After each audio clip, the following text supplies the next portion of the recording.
Okay, we are now streaming on YouTube.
We'll just give it another few minutes as people are joining us. Thank you all for being here on a Friday afternoon.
Thanks everyone for joining us.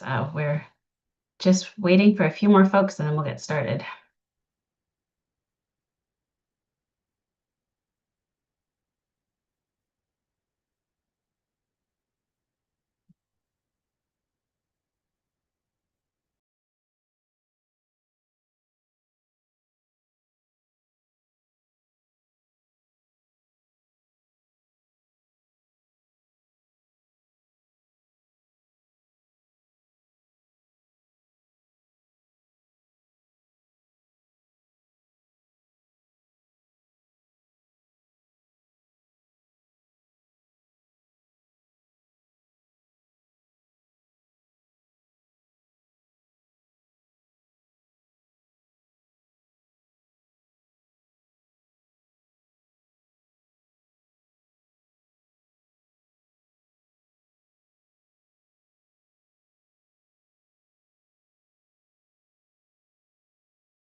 Hi, Katie.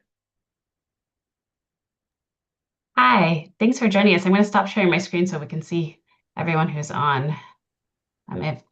If you are, we're promoting people to panelists, so you just need to accept that and I did that. on.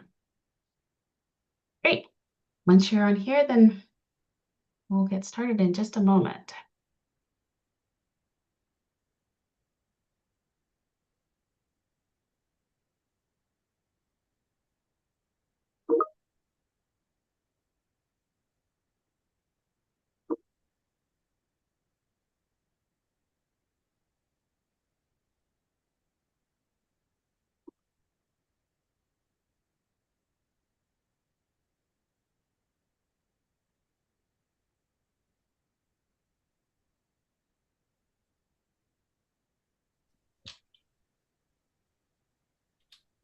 Great. Oh, one more.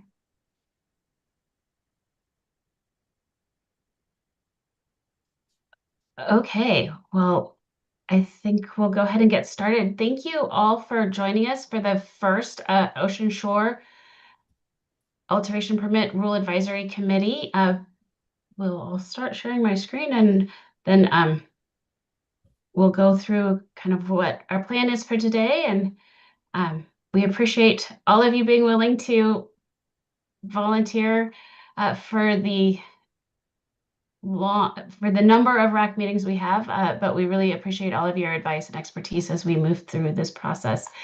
So we'll start with the agenda. We're going to do introductions, then I'll go through the rulemaking process, background information.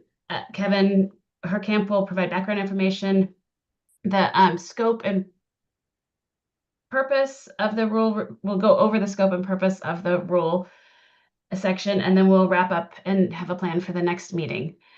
So for introductions, I should start. I'm Katie Gauthier. I'm the Government Relations and Interim Communications Manager, and will be the rule coordinator for this effort. And I've been working along with Kevin as the subject matter expert to have the rules ready for all of you to review. So we'll go through the RAC members, and I'll just call if you could introduce yourself and kind of how you are a part of this process. So Tyler, do you want to go first? Hey, Katie. I'm Tyler Blanchett. I'm the Oregon Parks and Recreation Department Ocean Shore Permit Coordinator. And Rhiannon? Hi, I'm Rhiannon Bazor. I'm the Coastal Shore Specialist with DLCD, and I'm the Goal 18 Beaches and Dunes Technical Expert. Thanks. Jackie? Hi, my name's Jackie. I'm a geotechnical project manager with Earth Engineers, now known as Certerra, and I help prepare these permit applications for property owners and leaseholders. Great, thank you for being here. Cameron? I'm Cameron LaFollette. I'm the Executive Director of Oregon Coastal Alliance, which is a coastal conservation organization and land use advocacy organization. We're the coastal affiliate for 1,000 Friends of Oregon also. Great, thank you. Allison? Hi, my name's Allison, and I support the Ocean Shore Alterations Program in an administrative capacity, but I work closely with the public on a daily basis regarding ocean shore things. Thanks. And then John, John is here. So John, sorry. Not a problem. Can you hear me okay? Yes. Okay, excellent. I'm John O'Leary. I'm a senior planner for Lincoln County, and we issue a lot of permits for ocean shore alteration and for riprap, and that's why I'm here. So, oh, I'm sorry. We issue floodplain permits, not necessarily all alteration permits or riprap permits, but we do review those for OPRD. So, Great, thank you. Felicia? Yeah, Felicia Meta-Schultz. I'm the Coastal Hazard Specialist with Oregon State University Extension Service and Oregon Sea Grant, based out of Newport, but covering the whole coast doing community outreach and engagement on coastal hazards. Thank you. Charlie? Hey, Charlie. I'm the Oregon Policy Manager for Surfrider Foundation. I live here on the Central Coast. We intersect with a lot of coastal hazards, shoreline permitting and alteration work up and down the coast of Oregon through our statewide membership. My apologies, I'm off camera right now. I'm actually stuck on Highway 101. There appears to be some sort of an accident, so hopefully I'll be back in my office very soon.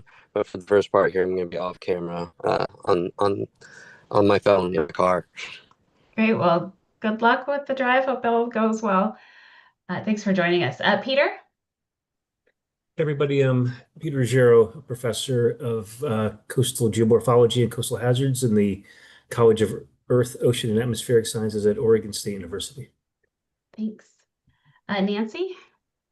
Hi, my name's Nancy Taylor. I work for Oregon Department of Fish and Wildlife, and we fully support the balanced protection of all the natural resources that this effort's going to be pertaining to. Great. Thank you for being here. Diana? Oh, you're on mute.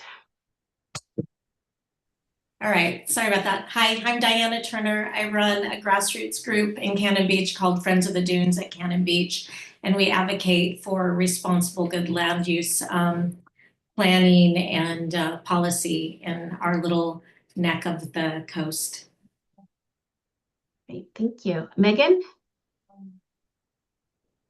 Hi, I'm Megan Wengrove. I'm an associate professor at Oregon State University and the College of Engineering, and I am a coastal engineer, and I work on a lot of natural nature-based feature projects. Great, thank you. Andrea? Hi, I'm Andrea Hansen. I'm the Center Operations Resource Manager for OPRD, and I manage the Oregon Shores program. Oregon program. Great. Alex? Yes, hello, Alex Nato. I'm a construction attorney and interested citizen. Great, we will make sure and get your name back up here on the list for our next meeting. Kevin, do you want to introduce yourself? Yes, I'm Kevin Herkamp. I'm the Ocean Shores Program Coordinator with OPRD. I know I've met most of you, or at least communicated with you all. So I'll be the one that, as Katie said, kind of technical expert and the one in the weeds on this type of stuff. So if you ever have any questions, feel free to reach out to me and we can have that discussion. Great, thank you. And I didn't miss anyone, correct? Oh, Laurel. Oh, Laurel, I did. Sorry. Go for it, Laurel. That's okay. I don't need to introduce myself, but I can if you want. Laurel Hillman. I work for Oregon Parks and Recreation Department. I'm the Ocean Shore Resource Coordinator. Thank you for being here. So I wanted to start with the purpose of a rule advisory committee, or we often call them RACs. So you see the shortened because it's such a long title. And I know some of you are seasoned RAC professionals, and for some of you, this may be the first experience. So we just wanted to go over a little bit about what a RAC is, kind of the purpose. It's part of the Administrative Procedures Act, as we do rulemaking, to have a rule advisory committee to help provide advice and insight as we're developing changes to rules. So the purpose is it's a group that's convened by the department to provide input on the development of administrative rules. We want to make sure that the membership is balanced and provides perspectives from people who would be impacted by the proposed rules or have experience with the proposed rules. So we try to get a wide variety of people. With a whole ocean shore, we're not going to have everybody who would be impacted, but if we can get a good representation of people who have some experience with the rules or impacted by the rules, that's our goal.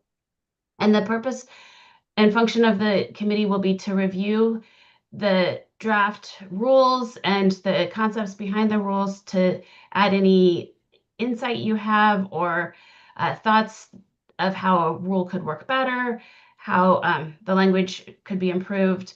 We won't go line by line through language, but we will look at broad concepts, and we'll send out through the file sharing program the draft rule language so that you can review it on your own. With a committee this large, we don't want to get into the wordsmithing as part of the committee, but we'll go over the thoughts behind the rules and the general concepts, and then get your advice on how those can work better. It is advisory to the department, so we will take all of your input and advice, but the department has the overall determination about what moves forward into the public comment phase. So this is the first step before we move into a public comment phase. And I'll go through the process in a minute, but we really do value all of your advice and thoughts on how to make the rules the most successful for people to be able to understand them, know what they mean, and how to follow the proposed rules. For transparency purposes, the RAC meetings are being live streamed on YouTube. We will then put a recording on our rulemaking website. So each meeting will be there for anyone who wants to watch it at a later time. The public comment period won't be until after the RAC has ended. So there won't be public comment during these meetings, but after the draft rules are developed, we will have a public comment period.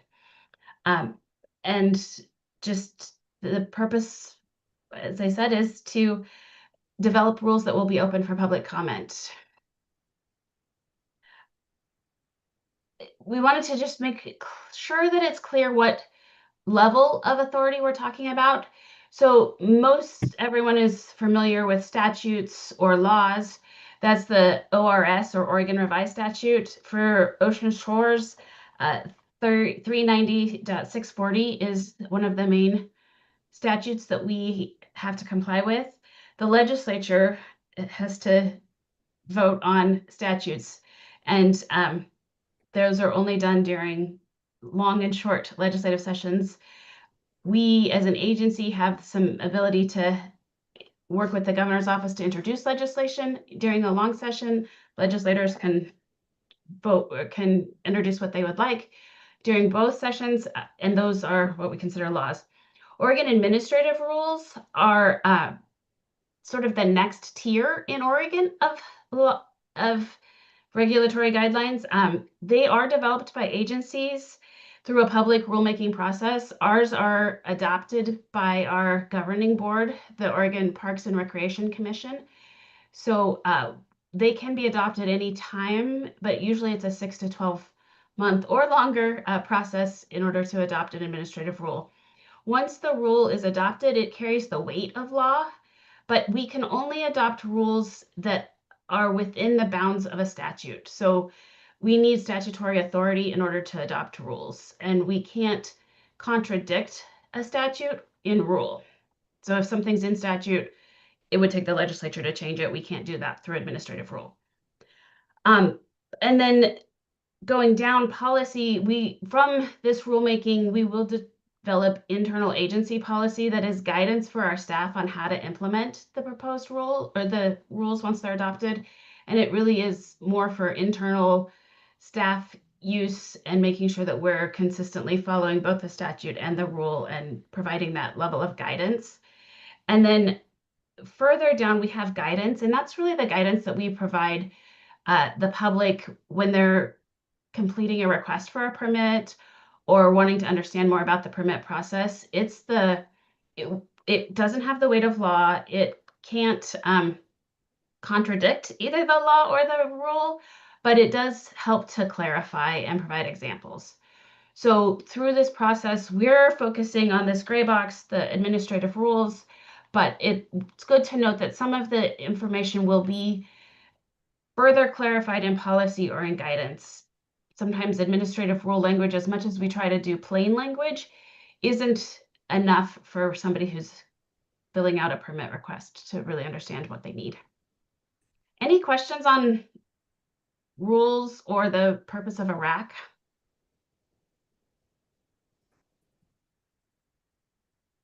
Okay, so the timeline that we are proposing, we right now here are in December. From December to March, the Rule Advisory Committee will be meeting. We've been doing research and development. There will be a little bit of overlap there.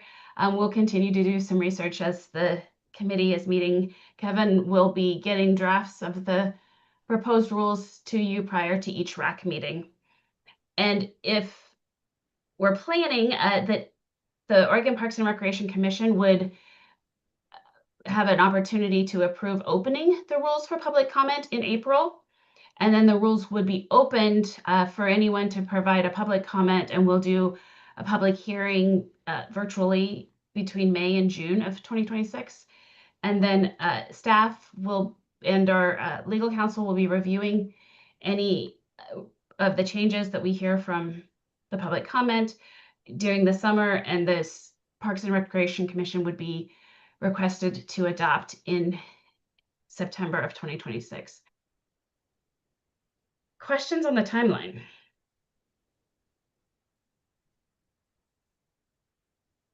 Okay, so we thought we'd just do a little bit about kind of the background of how we got here and what we're generally overall planning for the rulemaking. In the first thing is that these rules are old.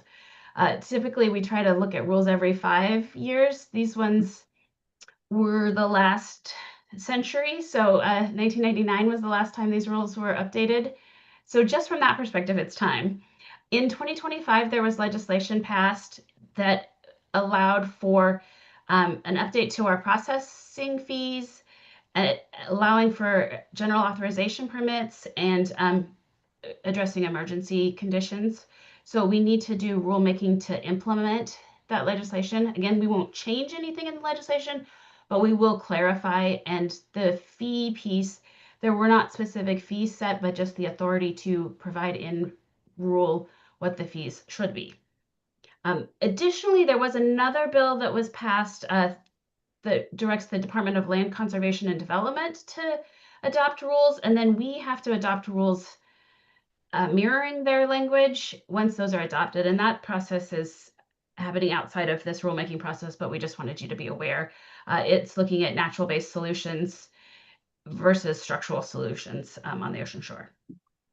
And then generally, the rules that we have are not very clear. They're spread out over 2 different divisions, and it goes back and forth. And so there's been a lot of questions about what the rules mean, and it's difficult for people to utilize the rules because you have to look in so many different places.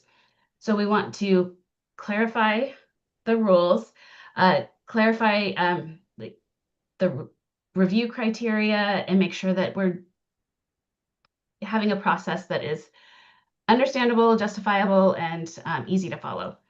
And then there are conflicts and inconsistencies. So with the new statute, we need to make sure that we're following that, and then making sure there's no confusion between the 2 different divisions.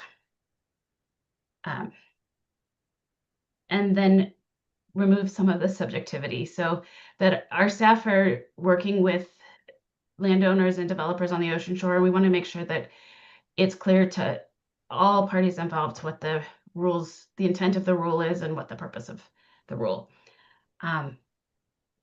And that the new rules will be objective, allowing for general authorization permits, emergency permits, and more clearly following the intent of the beach bill.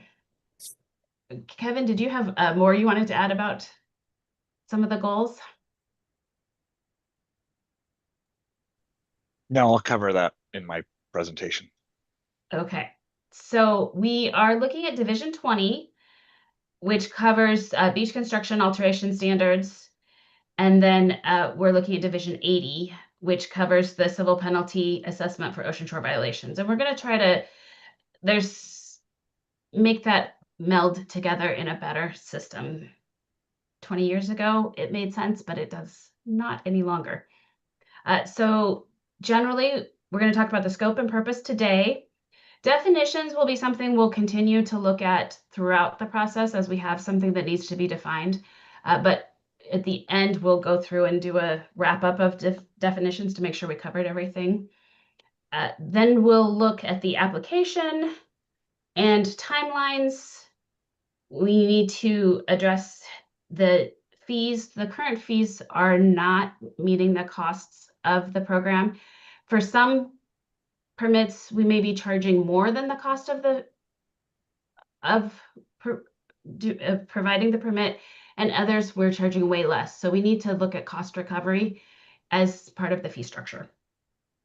Looking at permit decisions and creating a new emergency permit opportunity, and then looking at our enforcement process and general authorization permitting. Any questions on that? It looked like Cameron, you might have a question.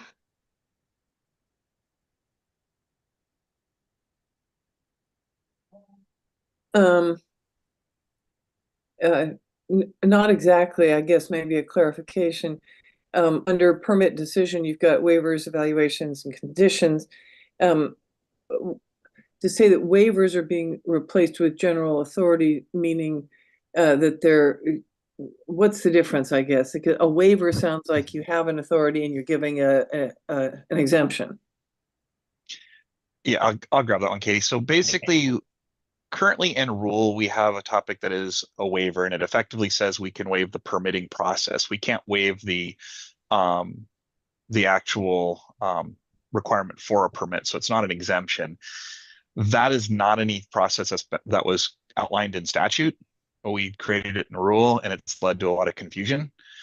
So in the new legislation that came into play, it allows us by rule to establish general authorizations. And so these general authorizations will end up taking specific categories of activities that I'll say typically we've been applying a waiver to. So something such as, and I'll get to this in my presentation as well, but something like remedial grading, where it's a frequent activity, it's going on, we can define that down, we can set limits and sideboards. And so it'll be a lot clearer and a lot more applicable than just kind of some very generic terms that says, we can waive the process, but not the permit. And it just leads to a lot of confusion, especially since it's not in statute. Okay, thank you. Okay, any other questions on the general topics? Okay, yeah. So we will wait on that. The general flow of each meeting, we will work to get you in the file sharing link. We'll make sure we have it in each meeting announcement. There will be a file sharing link that you can download any pre-work or any of the proposed rules for each meeting. The sections that we're going to discuss will be in the file sharing. We are trying the survey, and thank you for those who had a chance to fill out the survey, just to know what areas might have the most need for discussion or most questions. You can always email Kevin and I with, if you download the draft rules and you have comments on the specific language or areas, feel free to email us. That's totally fine. This was just a way of trying to collate all of the questions and information that we should discuss in each meeting. We'll work to get you the agenda and the materials before the meeting. We're trying a week before the meeting. We have the first two are a little close together, so we didn't want to confuse anyone by sending out information for next meeting before this meeting. So that will go out very soon, that we'll send out the information for the next meeting. Kevin, go ahead. Yeah, and I wanted to add, so like when you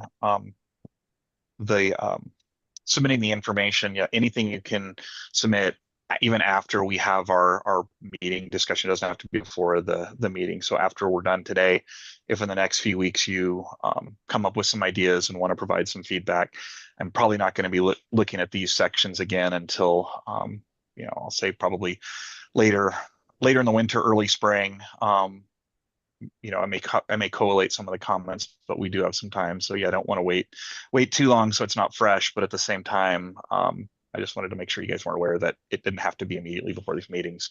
The other piece was in the file folder, I do have the two documents, or the draft rules are in there. I don't have some of the other supporting. We don't have the agenda in there yet, but we'll get you that link out so those documents are there. Cameron, go ahead. No, I didn't have a question. I lowered my hand. Oh, okay, sorry. Somebody has their hand up. Oh, okay. Are there any other questions on the process, the purpose of a RAC, kind of the general direction that we're working on before we get started?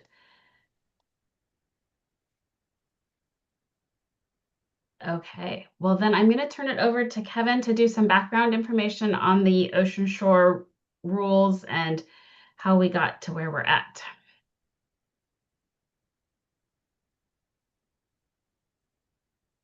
I'm looking for where, there's my share. Sorry. I haven't used Zoomed in way too long.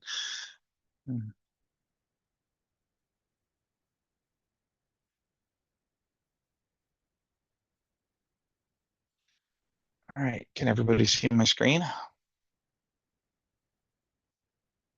Yes. Great. So basically, I'm going to start out with just kind of a quick overview of the Ocean Shore. I mean, everybody here is familiar, but I want to make sure we start off kind of on the same page. I also, in the announcement for this meeting, we put a link in there for the commission meeting and an OPB special. If you haven't had a chance to look at it yet, I would highly recommend you take a look at those. They do provide some background information from a presentation I did to the commission about a year ago. And so there's some documents that could help you understand a little bit more about the Ocean Shore and what's going on out there and what we're seeing. So I'm not trying to get into that level of detail. This first part is just going to be more of, hey, let's understand what the Ocean Shore is. The second part, I want to talk a little bit more about some of the background on the rule changes, kind of taking that list that Katie went over and going a little deeper on why we're doing some of the changes and proposing some of the language we are. So what is the Ocean Shore? Most people call it the beach, but really it's a combination of public and private ownership that lies between either the statutory vegetation line in the extreme low water or the line of established upland vegetation, whichever is farthest inland. And so it does move, and it is different on the coast. And what that ends up looking like in kind of two generic scenarios is you have one where the statutory vegetation line is somewhere out on the beach. They were established through a survey point, but it's out on the beach, and the upland vegetation line is further east. That is the most common. Second to that, we have situations here where the dunes have moved westward, and the vegetation line is now westward of that statutory vegetation line. Clatsop Plain is a good example of this. We also have a few small spots on the mid coast, but again, very specific areas that have that scenario. But then we also have the ownership aspect, and the ownership is really complicated on the Ocean Shore, and I'm not going to go into it here, but a lot of the deeds do go out to the meander line, which effectively is the ordinary high tide line. And the state of Oregon then owns from the Oregon high tide line west. And so we have that, and that ordinary high tide line moves over time as well. And so it is something that leads to quite a bit of complications on there, both at east and west, but then the number of owners up and down. And there's times where there's somebody who might own the entire portion of the beach, and then there's an upland landowner east of that. So it's really it's very site specific, but I just wanted to kind of show you how those jurisdictions and ownerships lay out. So what does it look like on the ground? So this is kind of more of a typical situation. The tax lot comes out towards the ordinary high tide line. The statutory vegetation line was surveyed, say, back here, and that has now since eroded back to the upland vegetation line. And in this type of scenario, this footing would be on the Ocean Shore, whether it had been constructed before or after the erosion, it's now on the Ocean Shore.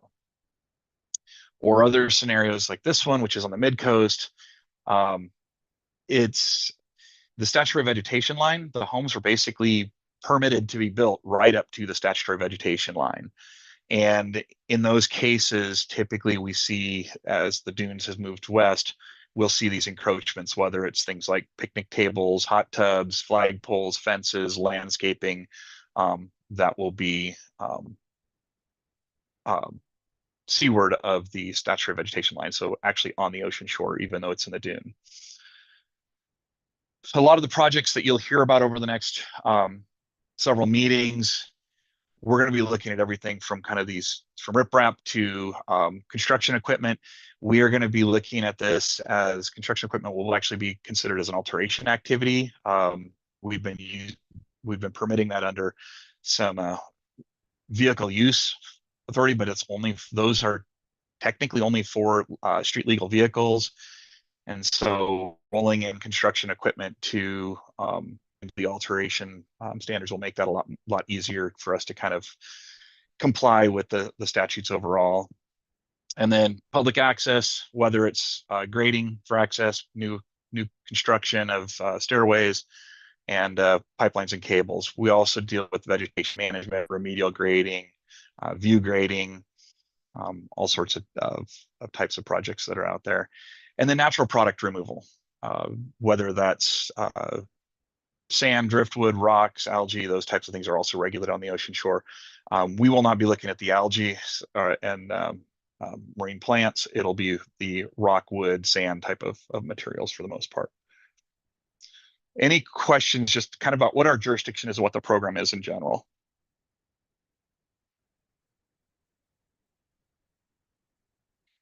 Okay, not seeing anything.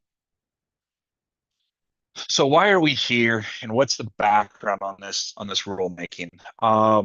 So as Katie said, we've been doing a lot of research I've been looking at this stuff for over a year and digging back through. One of the things that I noticed first when I started looking at our current rules was that there wasn't a real strong connection back to a lot of the statutory mandates that we had, and that's what we're going to be going over today. And that's one reason why we created this this new section. It's much more reiterative of the statute.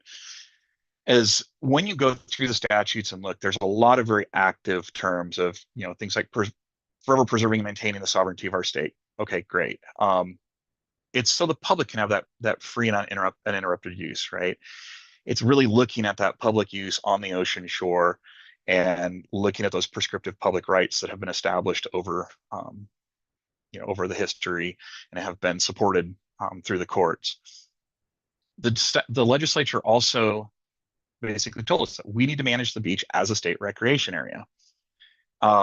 However, it does have some more complications. As I said before, there's that private property underlying some of that onto the ocean shore, but it is still to be managed as a state recreation area.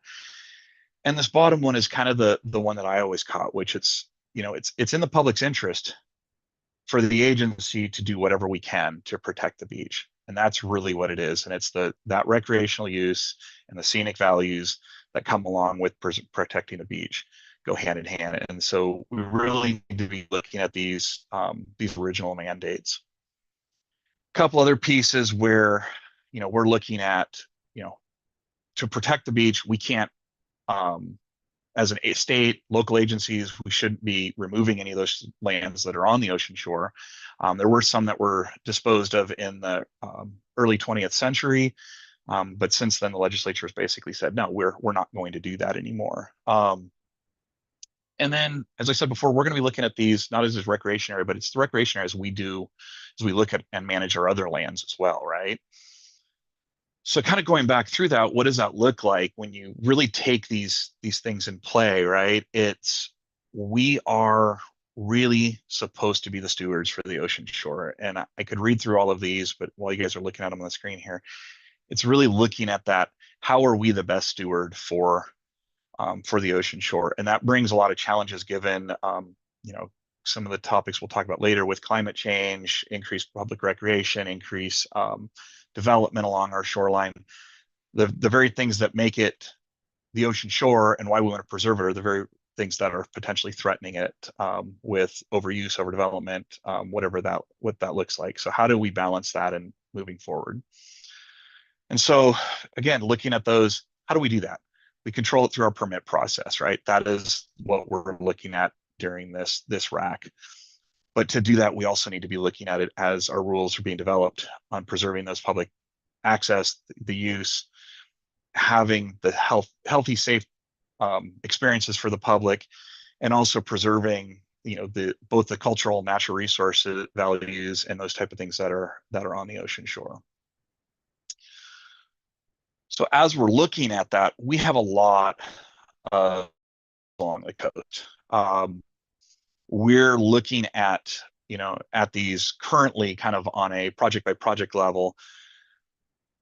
But when we manage these, they're not managed on a project by project level. So hopefully one of the things that will happen with this after this rulemaking is it's going to set us up to start looking forward as an agency toward things like littoral cell management, some of these other types of activities, kind of looking at what are the resources, where do we need to go with management in the future.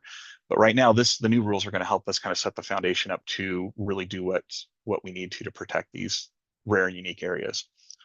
So as far as our permits go, we really are looking at, when we're doing these reviews, being able to do a review that's based on those statutory mandates.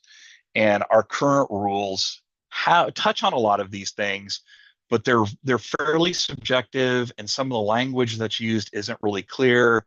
And it's led to some situations that makes it very difficult for us to kind of communicate clearly with the regulated public. And so like what you'll see on the screen here, we have potential hazards for the public on the beach, such as open pits that maybe don't meet some of the potentially some of the OSHA regulations or construction standards, but even just the safety of the public.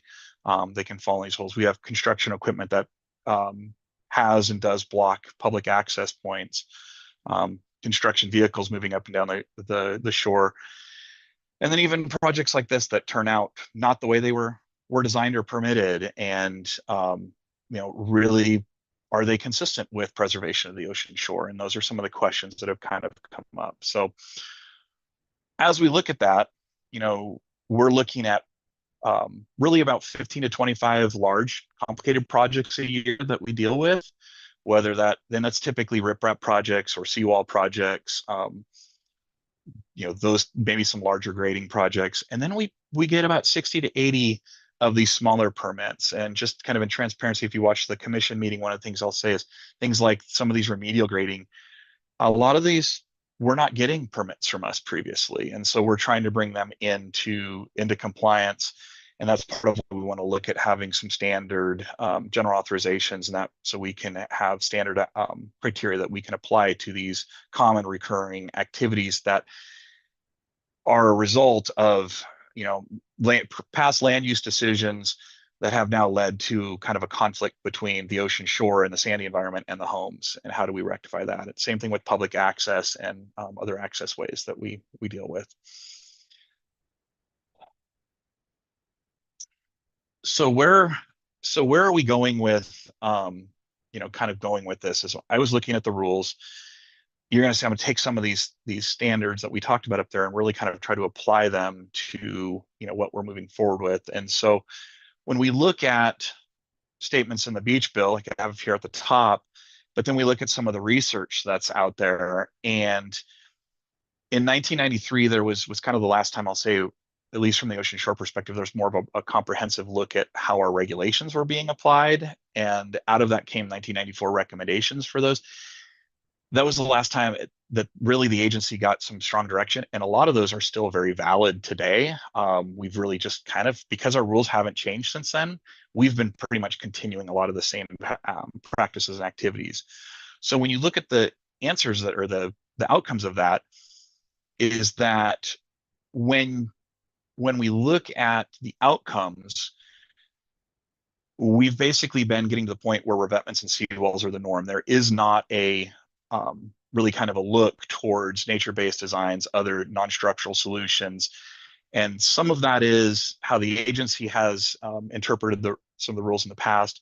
Some of it is the practitioners, that it has become easier to basically say rock is the only solution, or the only solution we'll work on. And there's been some lack of research, but that is all changing. And probably the most significant thing is that we have the legislative change this last year that really said nature-based are a priority. And one of the comments that kind of comes out, and it really seems to hold true from this 93 report, was revetments beget revetments. It's a quote that was in there. And it is something that you see once they're put in, then another one comes after it shortly after, and eventually you end up in a worst case scenario, something like some of the Select's littoral cell net, where a large portion of it is armored. And how do we look at our potential ramifications for the SAM budgets, for the littoral cell, and potentially the upland ownership? So looking at those recommendations, things like strongly discouraging protective structures that fix the shoreline. And then this, as I mentioned, the Senate bill this last year that have priority to nature-based solutions. Those are things that we need to be looking at and have looked at, and I will be incorporating into the rules that you see. And a lot of that's because what happens is the cumulative impacts, right? And the research, not only, I take this quote because I have the 93 report, but research prior to that, research after that has really shown that, these long-term impacts to the sand budgets and the cumulative impacts are really the most serious. But we've been really looking at these projects from a project by project level. And if we get to a point where the beaches are narrower, and when they're narrower, then they're going to be less effective, and even things like armor may be less effective for protecting upland. So how do we balance that? And and some of the research out there too. This is Peter's on the call here, that OSU's been working on. Again, looking at things like how many safe hours are on the beach. It's a really good surrogate for us looking at kind of how often can the public use it, and we're seeing that beach safety and erosion concerns do happen when you look forward. And so how do we as an agency try to get ahead of that and use the research to create policies that help either slow the rate of loss of safe beach hours, or in some cases maybe reverse it, or prevent it from going in a negative direction. So there's a lot of these things that are kind of laying into this and why we need to do something different. Looking at the DLCD sea level rise guidance, there's some statements in there that as we are projected to experience the sea level rise, we are going to see more widespread beach erosion, which is going to increase the desire for shoreline hardening and impacting public access, those type of things.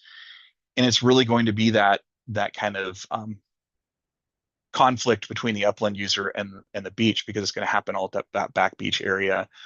And so how do we again have rules that look at that and don't continue going down a pathway that may be setting us up for a situation where we have development occurring, thinking that everything is great, but yet as you see here, there is reduced ability of those hard protective structures, and landowners who have put them in maybe have a false sense of security. How do we try to get ahead of that and see how we work more with these natural processes?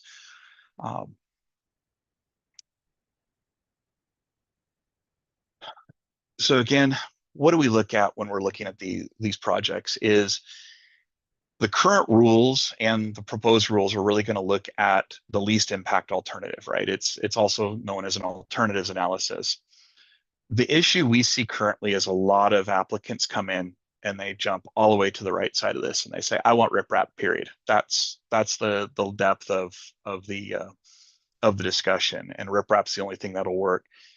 Our current rules do include, the first step is actually what's called hazard avoidance, which is moving the home back. The problem is our rules are not very clear on what that process is and the steps that you need to take and what counts and considers in that, and kind of, so again, trying to clarify that, because this is the Pacific Ocean. There is a lot of erosion that happens, and even out of a recent report, this quote on the top here, armor is only going to be effective over a few decades at best. I mean, that's one of those things where we can't as a society just rely on that and potentially lose our beaches. So we have to figure out a better way to look at, where armor makes sense, it should go in. Where nature-based solutions make sense, they should go in. And so those are the types of things that the rules need to be set up to look at that continuum and have the least impact alternative that provides some protection or increased protection for the upland landowner, and how do we balance that, right? And so this quote on the right is probably the best saying what I was trying to say here, which is our policies, both on the land use side as well as the ocean shore side, do give this preference to hazard avoidance and non-structural, but yet in practice, it's really been hardened structures. And again, that's specifically for shoreline erosion control. And so how do we change that narrative a little bit to where we are supporting those policies, hazard avoidance, and non-structural preferences.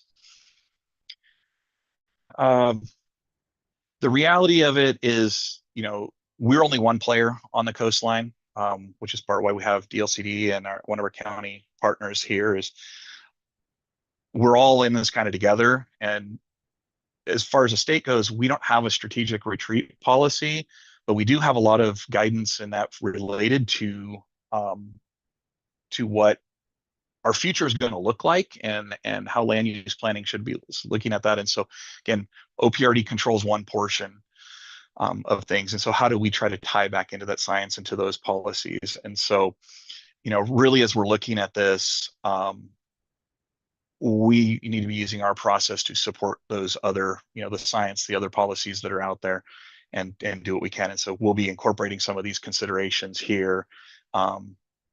Because what we don't want to get to is a dialogue of where we have just been exacerbating, like this middle quote here, where we've been exacerbating kind of the ability for unmanaged or, for us to get to a situation where we have unmanaged retreat without actually asking those questions ahead of time and getting the ocean shore in jeopardy, the upland landowners in jeopardy, whatever that is, through not having a kind of a serious and open discussion about what the science is, what the realities are. Let's see. So again, going back to the 94 reports, and I'm going to jump right through this, but I did include this document in the file share. I would definitely advise you guys take a look at it. I did these sections here, kind of the place where you're going to want to focus. But there is more substance to each of these. And a lot of these are things that I've taken to kind of, again, the portions I can control through our rulemaking, have tried to kind of address these and bring them into place. Some of these, like this one where it references Dagami, there's a lot of other recommendations. Those are outside of our control, but for our geologic reports where we have brought them in, we can try to address this, again, within our purview. So looking at things like this, as well as the other application requirements, will be something that we'll be looking at, because the geotechnical reports right now, they don't necessarily include everything we need, but also our standards currently don't define what we need. So again, by just defining what we need and basing that on things like some DLCD and Dagami developed some guidance for the coastal hazard overlay zones, and using some of those standards, or using those standards as a platform to build our rules. Again, looking at for shore protection, as you can see here, the recommendations are really to provide more consistency, look at the beach bill, and look at how do we look more at this hazard avoidance continuum and alternatives continuum to the nature-based and discouraging hard shore protection. The issue 6 really, again, is one of these things where it was partly addressed. This came out of, at one point in time, both the Department of State Lands and OPRD had regulation on the ocean shore. Kind of the simple version of that is from the statutory vegetation line to the upland vegetation line was DSL, and from the statutory vegetation line west was OPRD. It's more complicated than that, but that was resolved through previous legislation. But because our rules were only updated to really kind of accommodate that integration, they never came back and repaired the sections to address these some of these other recommendations that were in here. So again, we'll deal with some of these in the rulemaking. And then same thing, being very clear. Part of that was our legislative change when we requested it in this recent Senate bill, is really trying to help get our process so that we have it's consistent with other agencies, but we also have the tools we need and the time we need to look at these, as well as the tools to negotiate and work with the applicant. And then the other part is the civil enforcement side of it. We actually have a lot of our enforcement. The problem is how our rules were written was very complicated. We had them split between Division 20 and Division 80. There was a lot of overlap and duplication, and it made it very difficult for staff to work at. So we'll be looking at this recommendation and kind of taking just making a much clearer enforcement process and expectations. Emergency, we'll deal with this, I believe next week. It's on our list, is really trying to look at that. Our legislation this year was able to kind of change the verbiage, which will provide us more flexibility in defining what an emergency is. The previous one was really only related to shoreline protection. We're looking at this more with the ability of being able to kind of adapt to a changing climate. So being able to have things like, I'll say protection of some of the resources, public access, as well as the shoreline erosion control. And so looking at that, but again, a lot of our recommendations are going to be directly addressing the specific recommendations that were in this issue 8. And so again, as we look at, mention, just kind of clarifying, these rules really are going to be looking at emphasizing the beach bill and the beach protection. And that is going to be a little bit of a shift from what I'll say the interpretation and the impression of our program has been, where it seemed that this was a focus on hardened shoreline protection. That's kind of what has been driving the program. And so really trying to look at how do we bring that back. And the first step is going to be to have the rules to be clear what our process is and what our expectations are. Let's see. So some of the specific changes that were in House Bill 2925, one is the permit timelines. Currently, we have a 60-day statutory timeline, and that includes a 30-day public review. Well, if you do the math on that, that means we have basically plus or minus 15 days on either end to do a full completeness review and a permit decision, and getting signatures from management, issuing a permit. It is really untenable for staff. These are complex and complicated projects. Sometimes the applications, can be 100 pages plus. And so it's really difficult. And it, to some extent, forced us into making a decision. In some cases, it could lead to a denial because we were missing some piece of information, but there's just not enough time or ability to negotiate with an applicant after the public and technical reviews go on. The new process is mirrored off of Department of State Lands and some other agencies. It is a 120-day process that is dedicated with up to a 30-day completeness review. Once the application is determined complete, it goes out to 60-day public review, and then up to 60 days after it's deemed complete, we have to issue the permit. So it can be up to 120 days. But the key part is there's also this flexibility to allow us to, under certain circumstances, to actually work with the applicant or extend that permit decision deadline. So instead of forcing us into a denial because we don't have enough to make an affirmative decision, there may be some opportunity for us to work with the applicant to address, maybe it's some public comments or landowner authorization that was discovered, or another authorization permit that was needed from other agencies, something like that. We can basically kind of put the application decision on hold until we work through that. So that's the flexibility that has provided us. As Katie mentioned, we have a more flexible fee structure. This group will be looking at that. I'll be bringing some proposals to you later on. But when we look at the existing fees, it's a $400 plus 3% of the construction costs. So really what ends up happening, if you look at kind of this very rough representation, is yes, as you go from simple to complex, it costs the agency more money, but on these simple projects, $400 isn't enough to cover the permit fee. But then you get on these complex projects and we're bringing in sizable, like, I'll say $50 to $100 to $200,000 or more for an application fee. And that's because it's based on the construction cost. And so it's really, I'll say, not an equitable sliding scale, especially with the increase of construction costs. And so trying to figure out how do we balance this more to where it's reflecting what statute directs us to, which is the actual cost to administer the program.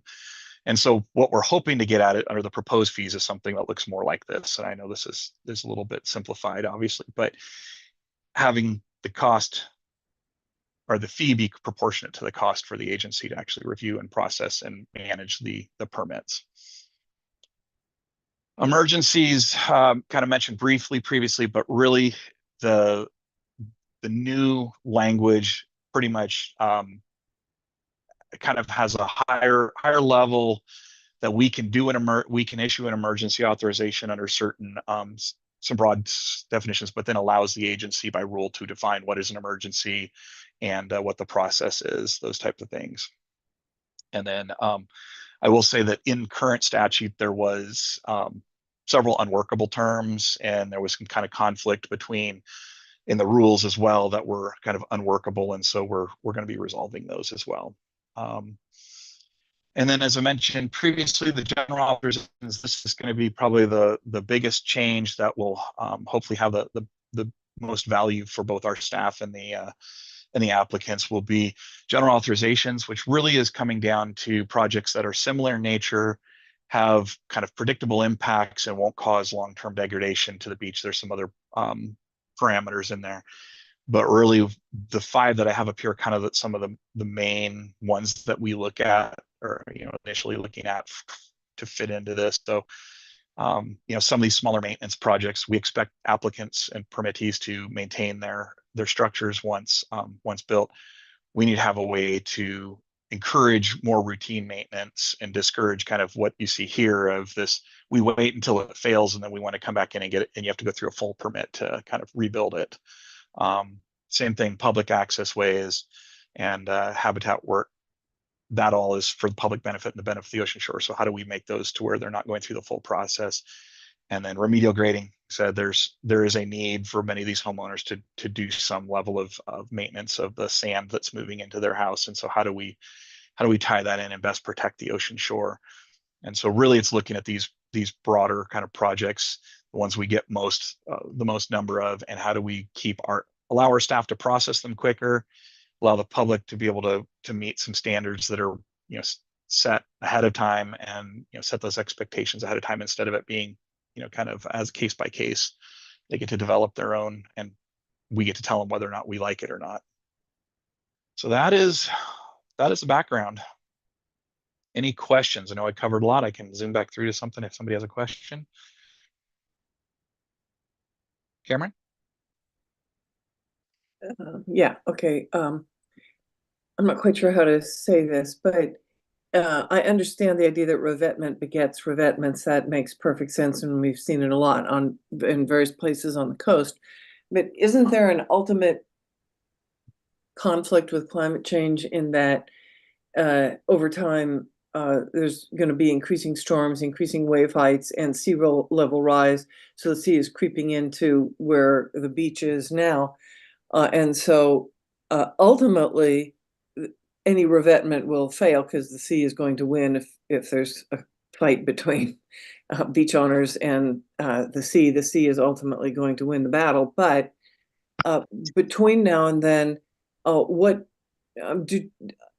it seems to me that there's got to be some situations on the coast where homeowners don't really have a lot of options. The sea is creeping in on them.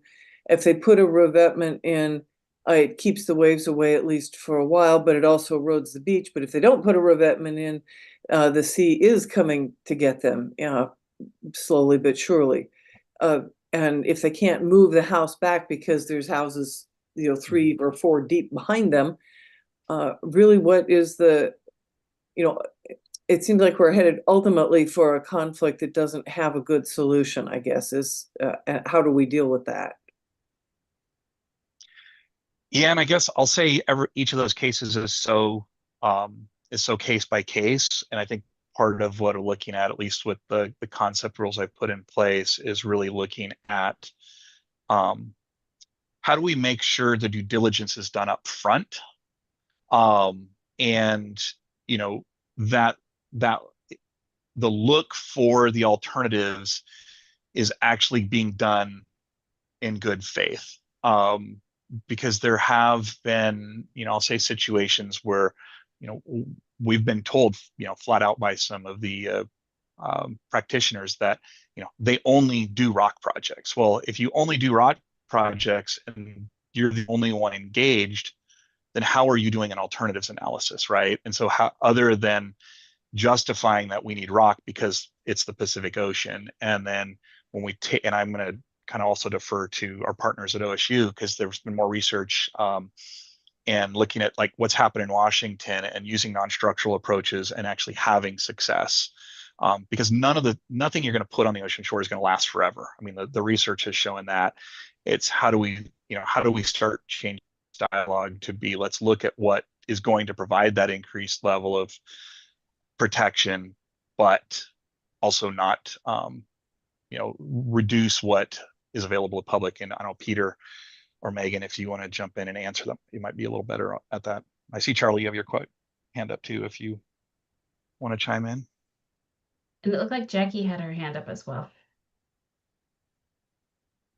I had something entirely just process related, Okay. so I'll let you carry this out.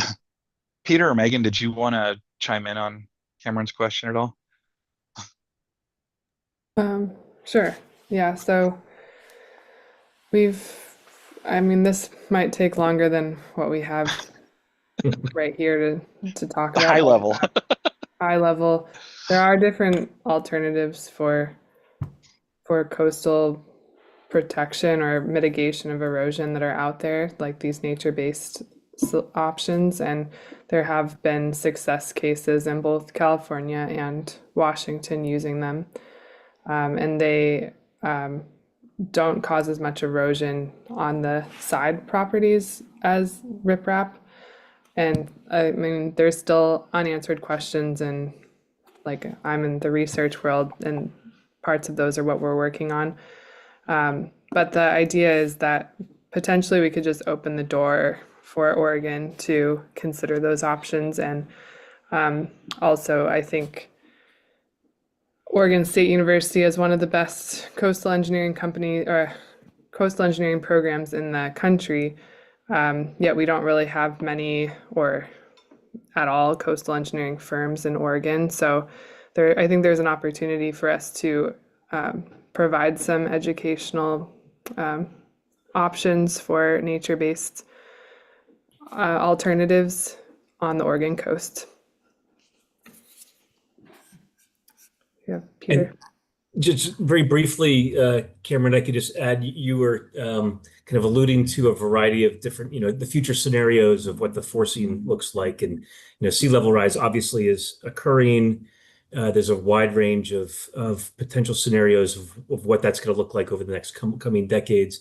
You also referred to, a lot of folks have heard about storminess changes due to climate change as well. And I just want to, it's complicated. A lot of models say different things, but here in the Pacific Northwest, there is no consensus that our storms will increase in frequency or the waves will get bigger into the future. There's a lot of people working on that problem, but I've actually been at fault here where I published about 15 years ago on increasing wave heights, but those wave heights then came down after that. So just the storminess patterns, we can think of them as variable. They could get worse for a while. They can get not so bad for a while, rather than just secularly increasing and getting worse. So I just wanted to throw that out there as well. Great. It looks like Thank you. John is next.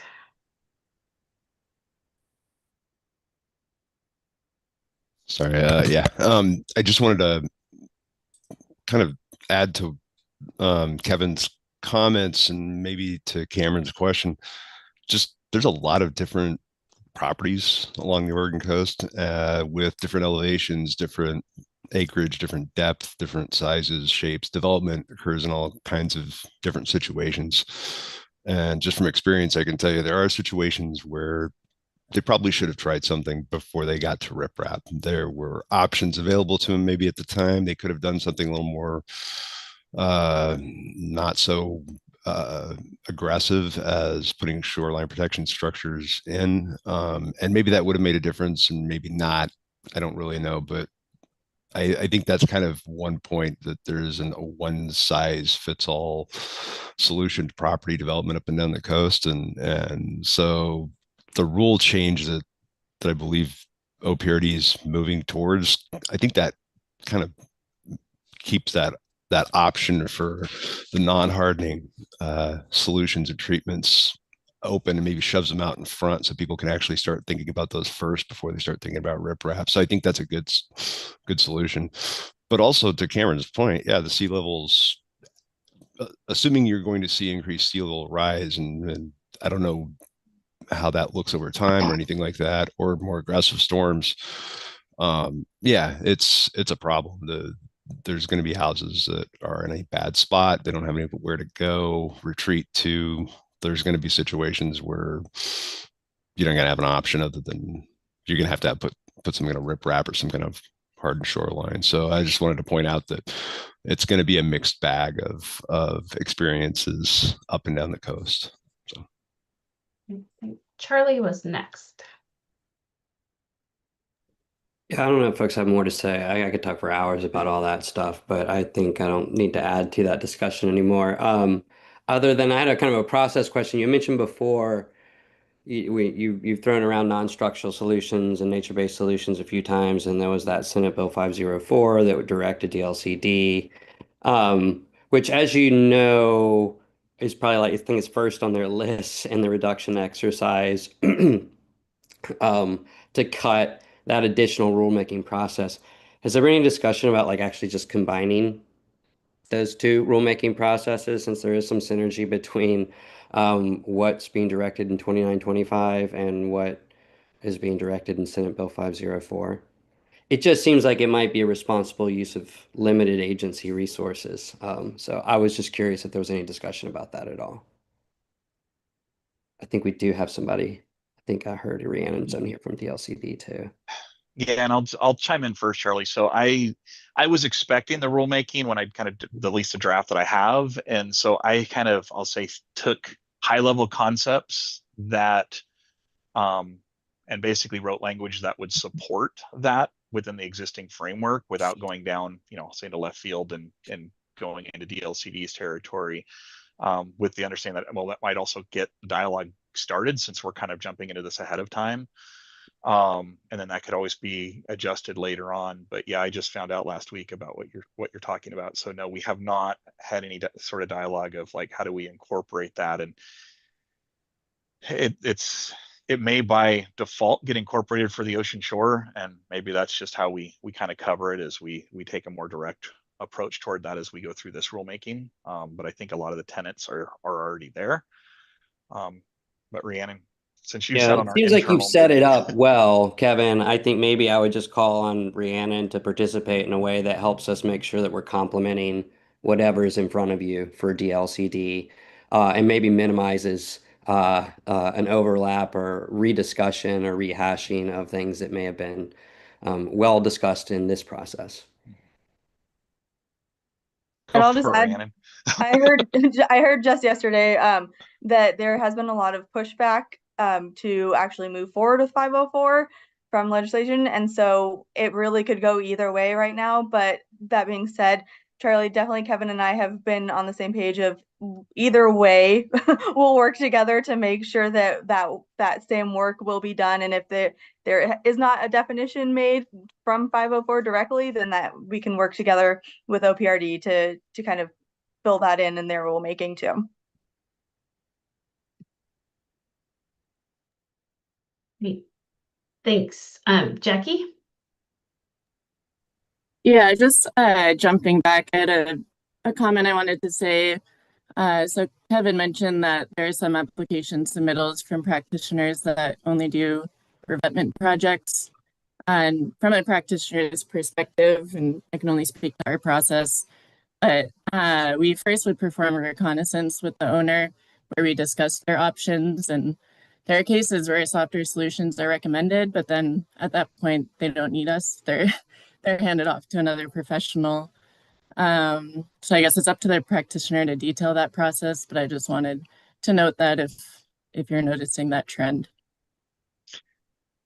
Yeah, I'm using it as an example of, I mean, like I said, it was one specific meeting I was in and was pretty much told that straight out. And it's like, well, how are we having an alternatives discussion at that point, right? And so again, but a lot of that's being education, and the other part is, I'll be blunt, it's how our rules are currently written. You have to read about 6 different places really to get that what does the alternatives process look like, right? So that's part of why when we get to the application requirements and permit decision discussion here, you'll see that it's just outlined a lot clearer. Because it's hard to have that as a technical discussion with the practitioner to say, here is what I actually need you to do and document. You know, and I'll just say to some extent, it doesn't necessarily matter what the landowner wants, you know, or has a preconceived notion of it. So we have to go through this process.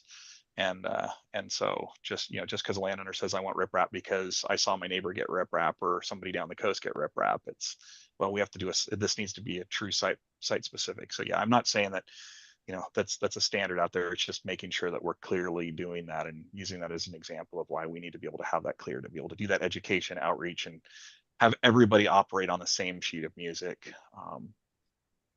Great. Yeah. Oh, sorry, Jackie. Sorry, I was just gonna say I appreciate the effort to make this more clear and consistent across the board, because that just helps with our process. So happy to be here. Thank you. Charlie, did you? No, sorry. I think Okay. I accidentally raised my hand. Good. Well, Megan, Katie, hold on one second. Megan, you had your hand up, and I know we went on to a kind of a different dialogue. Did you have something else you wanted to add about the kind of erosion or a future, you know, options, those kind of things? Yeah, I don't know if this would be a good idea, or you can take it or leave it. I just had the thought that if folks in this group would benefit from just some like more background on like shore processes in Oregon and erosion mitigation strategies, that might be something we could like put a 20-minute presentation together on. But I think you should just decide if that's good or a good idea or not. No, you don't have to decide now. You can think about it.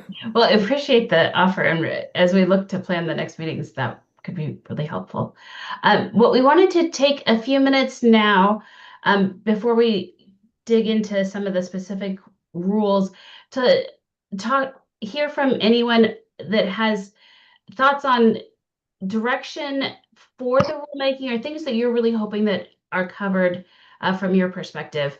Kevin shared a lot about where we as an agency are looking to go, but we want to also make sure that you have a chance to share if there are areas where you think that we should be addressing, or priorities that anyone has.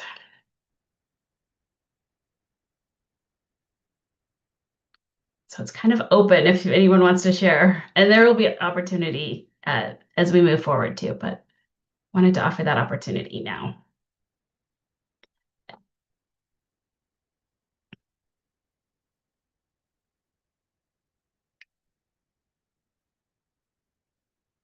Diana?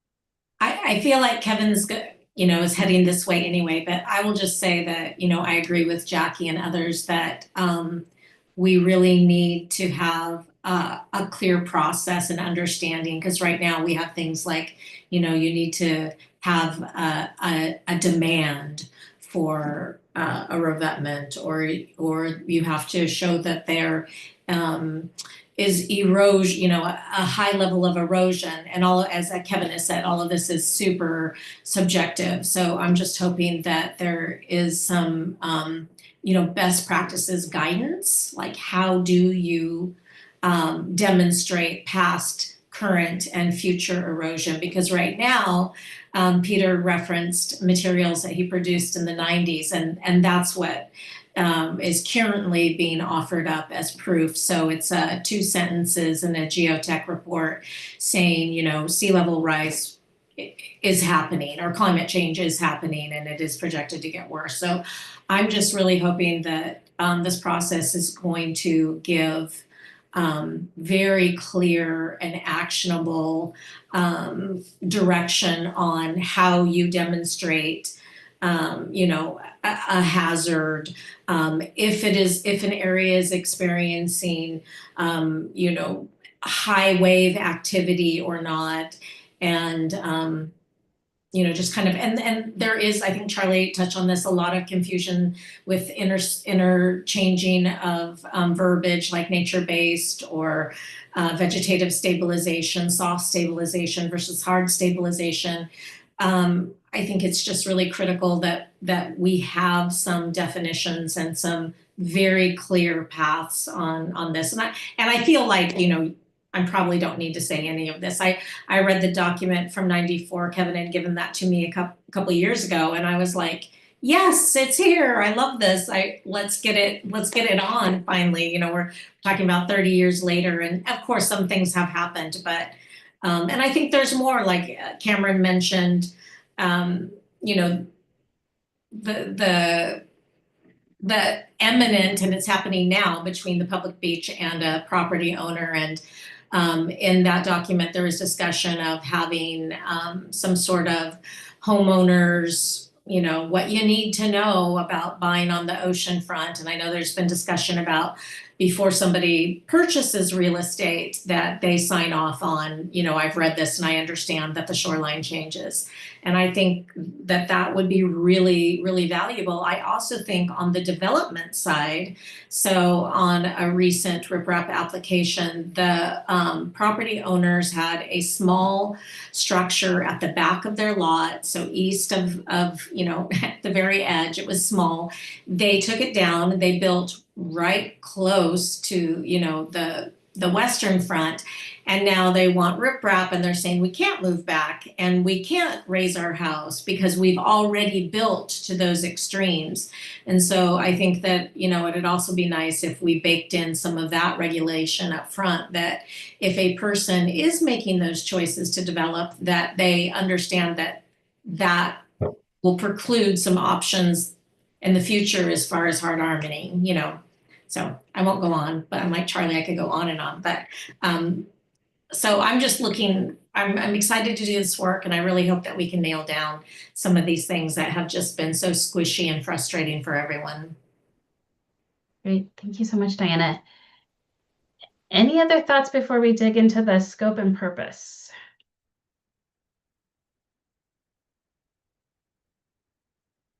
Cameron. I just have one more question. I think I saw earlier in Kevin's presentation that beach access is going to be part of this process. Is that correct? The beach access concerns are maintaining and encouraging beach access? It'll be the permitting surrounding beach access. So permits for new beach access, permits related to maintaining access, permits related to grading around access, those kinds of things. But it won't be like, I'll say the DLCD has the rulemaking starting related to the kind of the planning of beach access and that type of stuff. So yeah, this will only be focused on how do we permit and make those decisions around beach access. Okay, I ask because there's a constant problem with beach access, traditional beach accesses along the coast being closed by private landowners who don't like them, because they fear or have had experiences with landowner or with passersby vandalizing or peeping in windows or whatever. And I'm familiar, for example, with 2 instances right now in Gerhardt in which private landowners have closed off traditional beach accesses. And I'm wondering where in the processes, is it in the DLCD RAC, or is it in this RAC, or is it nowhere, about what to do in situations where traditional beach accesses are being closed off by private owners? And I guess where I would say for this one, like I said, it's only going to be relating to the permitting. So it's if they're proposing an alteration or something on the ocean shore that precludes the public access. But if it's using, whether it's a private property that public has been traditionally accessing, or a public, right of way or easement or public ownership, that's a different legal question that would be outside of this. And I think it would also be outside of like the DLCD side, which is that's more of a planning and prioritization kind of type of effort from what I understand. But yeah, so there could be a different legal question, and there are some, I'll say in our statutes, there are some things that relate to beach access and mandates, as I mentioned, kind of one of the very around the edges, one of the pieces about like we can't, no state or agency can allow basically properties on the ocean shore, and I think that includes things like access to and from potentially. And so again, that would have to be looked at specifically, but it's outside of this this effort as far as closing them without an alteration. If they propose an alteration, then that would be where we need to get engaged, and that's again within the purview of what we're looking at here. Okay, thank you. Both the situations I'm aware of are not proposing an alteration, although one involves grading a vacated road and seeding it with beach grass to eliminate the beach access, but that's not exactly proposing an alteration. So I was just wondering where that falls, but it sounds like not in either the DLCD RAC or this one directly, because they're both about either planning or permitting. So it would be somewhere else in enforcement, maybe. Yeah, or it would be with whoever the land, if it's a public property, it'd be whoever is with the local land manager. And like I said, and then our statutes could apply and they may not be aware of some of those, but again, without knowing more about the specifics, I wouldn't even go there. But most of the time that's not an ocean shore alteration issue that we wouldn't get involved in.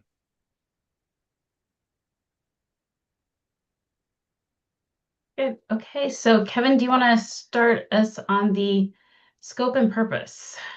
Absolutely. Do we need a break?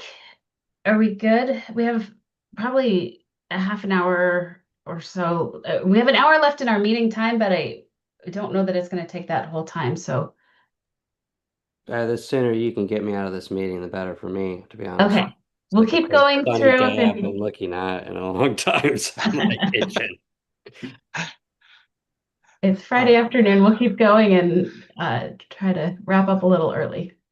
Yeah, and I want to apologize for the Friday meeting. I know there's a couple of them during this rack, and I don't usually try to do Friday meetings, but looking at everybody's schedule on the internal side, these were the only slots that worked, and I had to get stuff in before the holidays. So, so the scope and purpose, as you know, kind of been alluding to, is really the whole point behind this was to really pull the directives from statute across and really kind of highlight and emphasize the beach bill and how we as an agency, both the rules as a whole as we're developing, but also then as we're applying them, you know, look at this. And part of this is to provide consistency between staff as staff change, but also to be able to have some place that we can provide something straight up to, you know, applicants, practitioners to say, this is really what the beach bill is all, or, you know, what our rules and the alteration project is all about. Yeah, because I've had in the past where I've had individuals basically told us, you know, our only role was to basically process permits, and it was to figure out a way to tell them yes. And that's not what the statutes say. And it's very, again, with the existing rules, it's very hard to kind of point somebody to some place to say, this is the lens as an agency that we're having to come from. The legislature has directed us to look at these under, because the statements in the current rule are very heavily toward how do we permit a shoreline protection structure, and really not any of the other types of structures that are out there and alterations that go on. It's very heavily toward that. So that was really kind of the intent behind this. So this section is effectively new.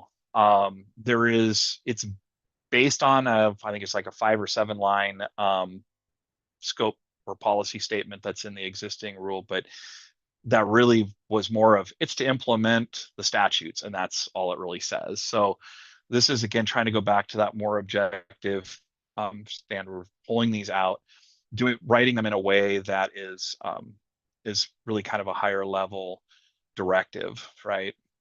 And easier to read. So questions for the group, and I know we had the survey that came out there, and I did thank you for those of you who looked at it. I didn't really see that there was any kind of real particular comments on this section, but I'll open it up on this kind of rule number 1, which is is really the statutory construct here, and bringing those in. Did anybody want to provide any sorts of thoughts on this section 1?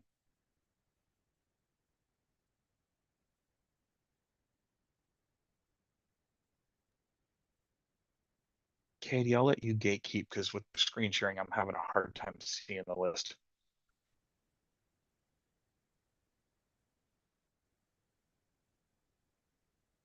Oh, looks like Cameron.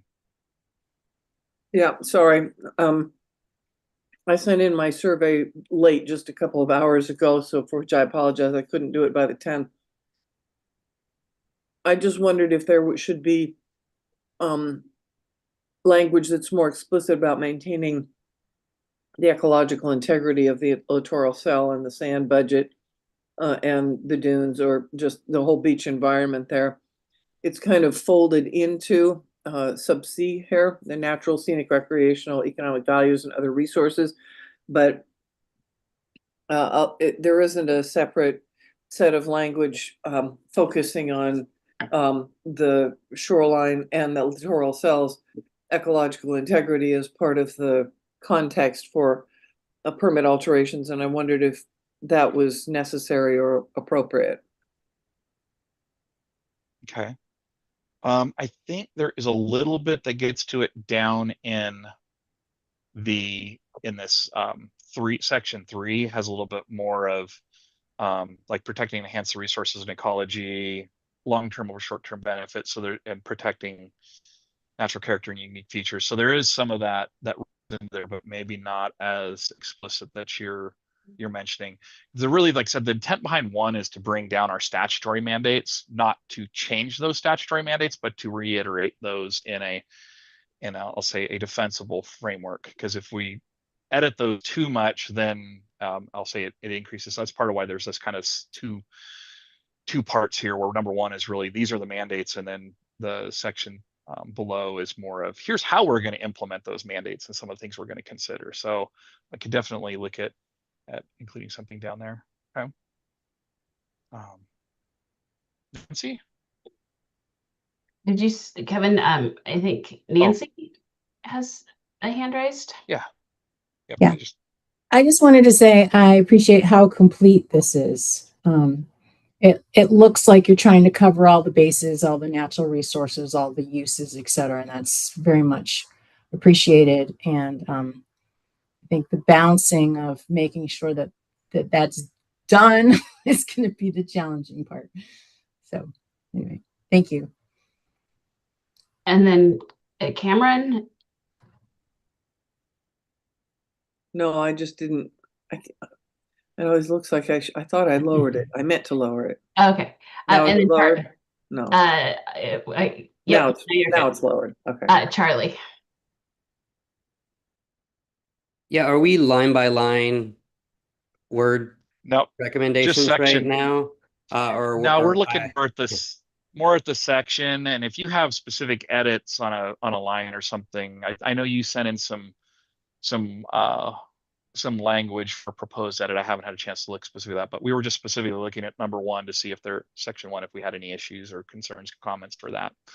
Kind of broader. No, I think we have some slight recommendations that I think that would make some things maybe more explicit. And I provided that to you in writing. I don't know if this is the time or place to discuss that. I don't feel like they need a whole lot of discussion, but happy to share if this is the right time. I mean, if you want to bring up what you did in kind of a higher level, feel free, Charlie. This is your time. Well, I think that one of the things we've seen, like in the access policy framework for DLCD and what they're adopting, which is semi-related to access to shorelands, is this use of the language like access to and along the shore, which really kind of gets at the impedance of these projects on the footprint of the ocean shore. And I don't think that really has a whole lot of legal bearing, other than it does have a lot of instructional bearing around, what are we mandated to uphold underneath the public's right along the below the vegetation line, so to speak. So stuff like that, little things. I have a couple of little things, couple of little places where I felt like that was in a few areas like that would be helpful. Okay, I'll look at your comments more in detail, Charlie. I think you have those in there. So and feel free to, like I said, add in more if you want to send in some additional comments and suggestions? Yeah, the way that that little survey was formatted, it didn't allow me to make it clear what language. So if you added the word and in there or to, you couldn't distinguish it from the other words. So if there's a more helpful way, I think at the very beginning of this, we kind of sent you a memo that outlined some high level areas that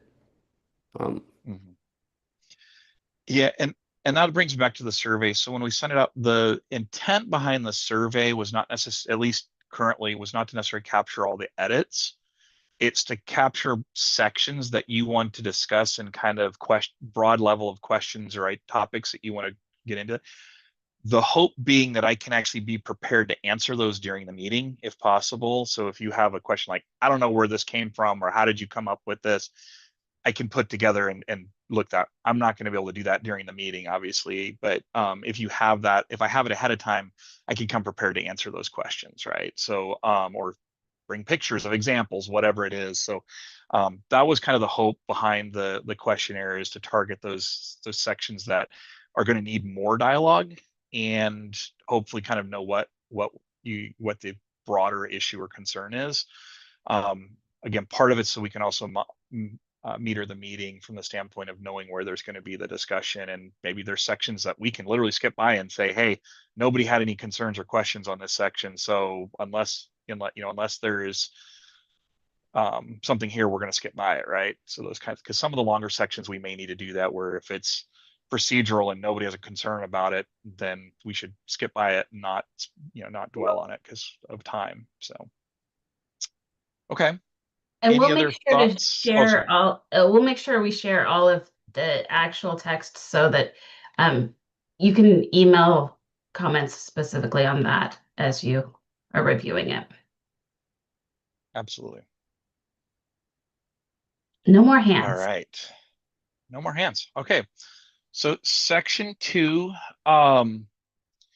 really was kind of taking the previous the bulk of the previous rule that was in there and then trying to kind of, I'll say, have this so that it was clearly connected back to our different authorization types. And so Charlie, I know you had one question on this one related to the vehicle permits. And so as I mentioned in my presentation, under the definition of alteration, which I know you guys haven't seen, I am proposing to include the construction activities, staging, those kinds of things, haul routes. Those are all an extension of the alteration, right? And so basically putting the construction equipment back into the Division 20 where it probably should be, and leaving the vehicle permits for the street legal vehicles and ATVs, which there are other statutes and rules that dictate those. In the past, we've been covering construction equipment under those, even I'll say, even though it's not fully included in there. And so it's been kind of a how do we move things forward when we didn't have another option, basically. So really that's tying it back. So I know that was the one question that I remember seeing in there. Anybody have any other thoughts on number 2?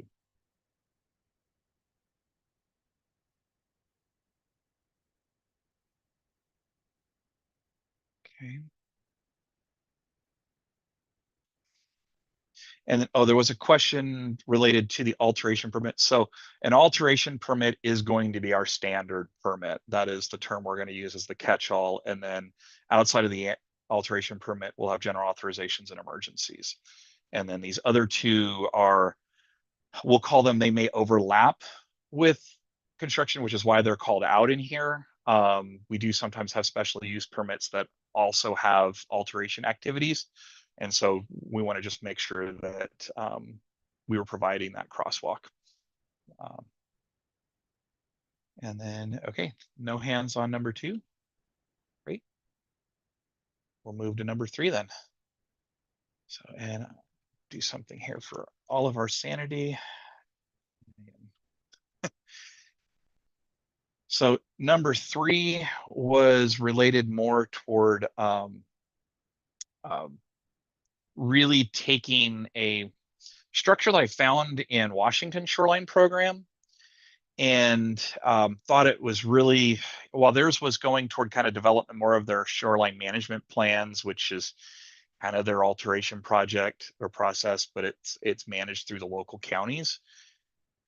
And so really taking some of those broad concepts they had, and I'll say ocean shorifying them for lack of better terms, but it was just really kind of trying to pull those principles that we look at, those tenets that we'll take through our permit reviews, through the rule development, kind of a way for us as an agency to ground ourselves as we're developing the rules and applying the rules later on. And so it really takes those statutes and kind of takes it more back into kind of our action items of looking at that and trying to explain that how we apply those, right? And I think the comment that I heard earlier related to like littoral cell planning, that could be something that we incorporate into here, because it is something we're looking at. How do we start moving toward littoral cell planning? And hopefully, in the next decade, we can make some headway toward that.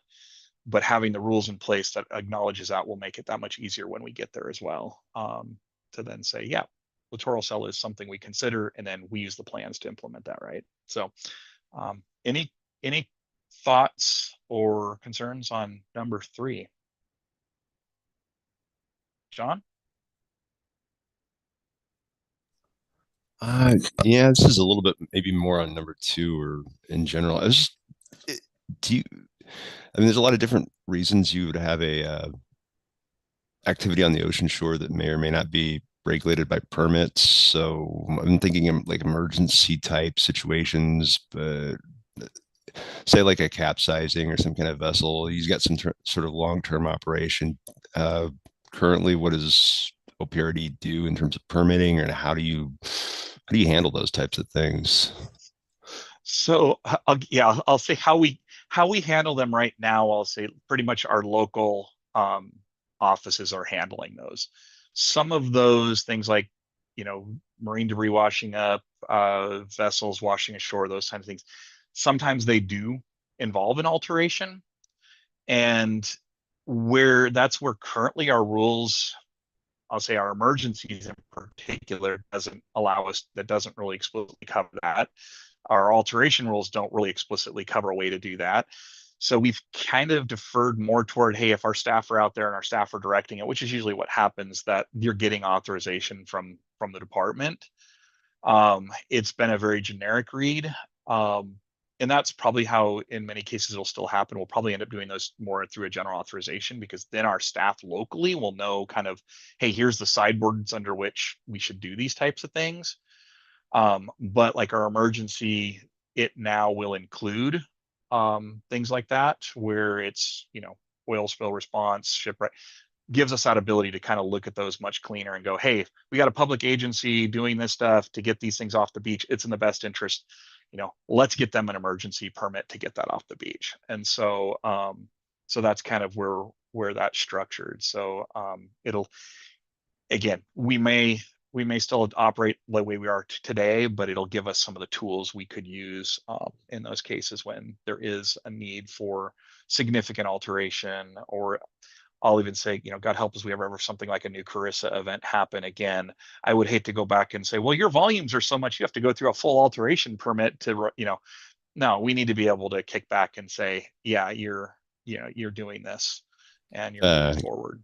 That was kind of one of the elements to that, because I figure for debris removal or things like that type of activity, if they're taking it off the beach, it wasn't supposed to be there in the first place. You can regulate through just the general authorization. Is that okay?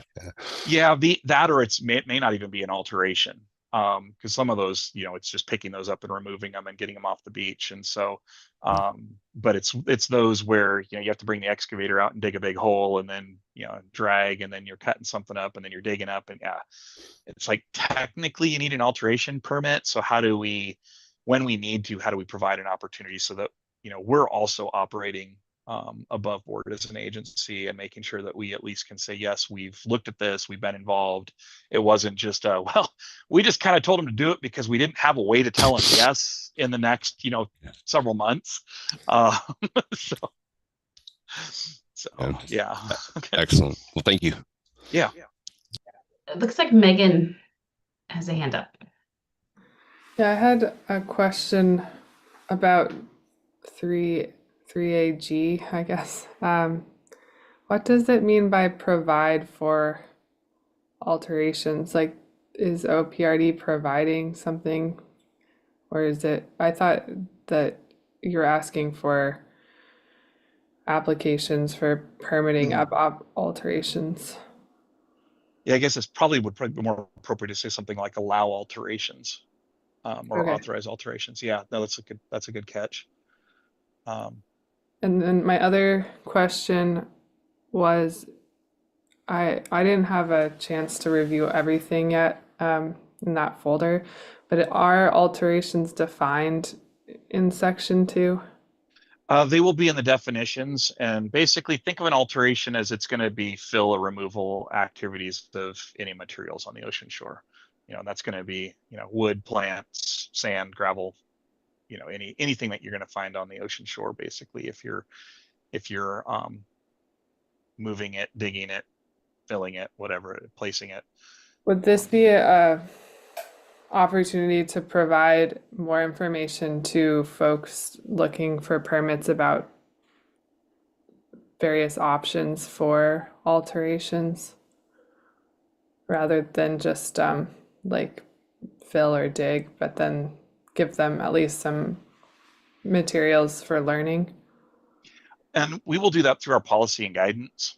Okay. We're going to end up hoping at some point to have a website that is more robust with, kind of, I'll say, what are you looking to do, right? And so, because when we're having a discussion with somebody about an access project, that's a whole different discussion than if somebody's coming in for erosion control, right? So it's how do we direct people down? And then, as we've talked to you about before, having some of those materials that between you and Felicia, we can maybe have to provide and actually be like, here's tools for you, right? Yeah. Okay. So great. That would be the hope. Thank But you. yeah, not in rules. The rules is really more that higher level of like, here's how the agency is going to interact with you, and then what we need to do the guidance, and that is to say, here's what's available to you and what you should be looking at, and here's pictures, here's guidance documents, here's videos, whatever it is, right? And that's where we'll provide that stuff. Okay, thank you. Yeah. And Diana also. I guess Megan's question just made me have another question. So has there ever been discussion about duplicating Washington Shore Friendly program, where the state provides an expert, a coastal engineer that meets with homeowners and has the discussion that Megan is wondering about, how we can provide that information? Has there ever been any discussion about that, sort of that rich outreach that is site specific? So the only thing I'm aware of is there has been, and including the 94 recommendations, there's been some push to have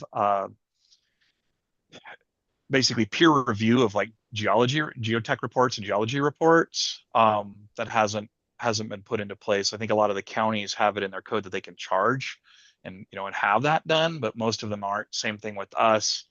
We don't even have that we can charge it, or that we can have it done. So none of us are really doing that. So that's one aspect. To do that type of thing, I would quite frankly take legislation and funding. I don't know, Katie, has any of that ever been brought up to the legislature that you're aware of? Not that I'm aware of, but they're very, and Rihanna may know more too, but there very well may have in the past. I haven't looked at prior, but not in recent sessions has it been brought up. But it definitely, as Kevin said, it would be a funding issue. Yeah, I'm sure. So my question, it's 3B, the last sentence: individually or cumulatively, the alteration must not be adverse to the public interest. I'm just wondering how that is understood. I watched the presentation that you gave last September, Kevin, and you gave lots of examples about how hardened shorelines equal narrow or lost beaches. So how does that language work with that reality? Because it seems like at that point, you would be saying hard armoring is not a possibility under this framework of doing everything possible to protect the shore. That's a really good point. I think the intent is obviously not to get to a point where it's a tipping point, right, on a littoral cell. And I think this goes back to the question about littoral cell, and I think tying some of that back in may be more appropriate here. And I think the other part of that would be, while I know I presented things like the SLET's littoral cell, since there has been, more research on that, and we know it's one of the, it's 90+% armored.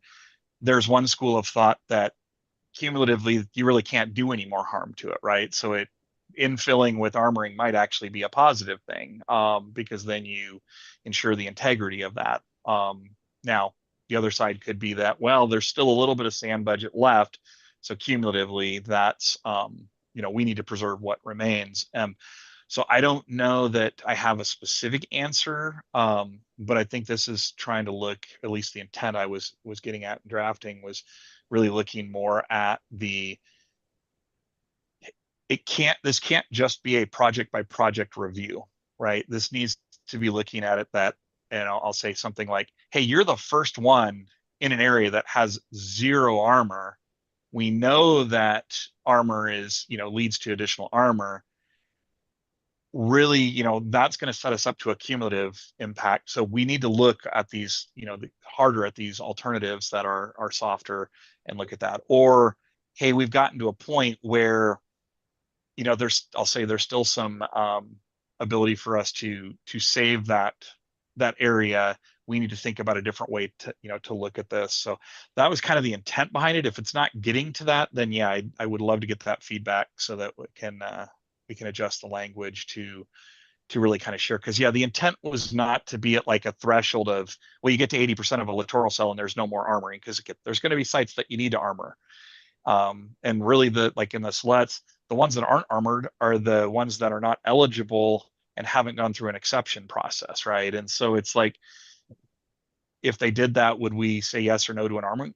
I don't know today, even under this. I think it would be looking at that, that broader, but it's more of that, how do we look up beyond just the single project? And that's kind of what this is trying to get at, is really that this needs to be a holistic review, right? And not just, well, your application says I justified it for my 50 feet of the coast, and that 50 feet is the only thing you can look at, which is not kind of what our statutes say. So how do we clearly document that? I'd love to have any thoughts or suggestions from the group. Looks like Alex and then Cameron. Thanks. I am not as well educated on all of these issues as it is clear the group is. Just as an attorney who does work in a lot of administrative rules, I guess just an overarching concept of language that is, I guess, kind of definitive, like, for instance, example here being like, do whatever is necessary. I mean, when we have language that is kind of over mandatory, then it can be interpreted in a way that is, removes the ability to not ambiguity, but removes for other considerations, right? I mean, that kind of language can be problematic. So I just put that out there as something to consider as we're doing these rulemaking procedures, and the language like that is important to flag. Yeah, I guess I would reiterate that is straight from statute too, which is part of the kind of the construct that we have, and so that's where that's trying to reiterate some of those standards. So but I definitely understand where you're coming from, and I appreciate that. Sure. Yeah, would love to have any thoughts you have on how to kind of massage that a little bit. Cameron? There's been several people, myself included, but not only, today talking about the littoral cell and trying to ensure in the rules that we're thinking about littoral cell ecology, but there isn't actually anything in the language here about doing that. Would it be helpful or valuable to find the place, I don't know whether it's in 1, 2, or 3, to actually talk about protecting or enhancing or strengthening or maintaining the integrity of littoral cell ecologies. Yeah, I think that's kind of what I was trying to get at, is referencing that, because I think that's just, probably something that's been more of an oversight. I think as an agency, we're looking at going that route at some point in the future, but yeah, it just isn't something that's called out. So I think that there's If you can call it out in the rules specifically, and in the definitions, what is a littoral cell, and put that in there and have some reference to it in these rules, I think it would be a helpful anchor to be thinking in a larger ecological framework that the rules don't really do right now in this proposed language.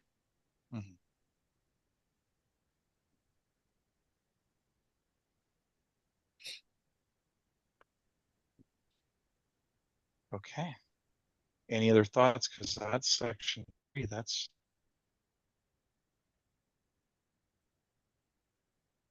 Okay, it looks like we've gone through all of those. Are there any thoughts more holistically on the scope and purpose? We'll take all of the feedback from today and rework it and put that into a future edition so you can see where we're at as we move forward.